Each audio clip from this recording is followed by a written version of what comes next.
Today we're unboxing my new water purifier which I ordered from Amazon, and honestly I'm never sus about ordering such bigger products online because मेरा experience हमेशा अच्छा ही रहा है, touch wood. Anyway, this is AquaGuard Delight NX-T Aqua Saver 9 stage water purifier which has RO plus UV plus UF plus MC Tech.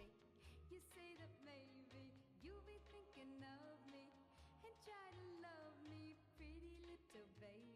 For 1300 rupees more. So this RO actually costed me 12,300 rupees. These are the three indicators we have for power, for defects, and for water level. I've been using it for more than 1.5 months and so far it works fine. These are the installation accessories and this is the TDS meter to check the purity of your water. Leaving a link for you guys in the description.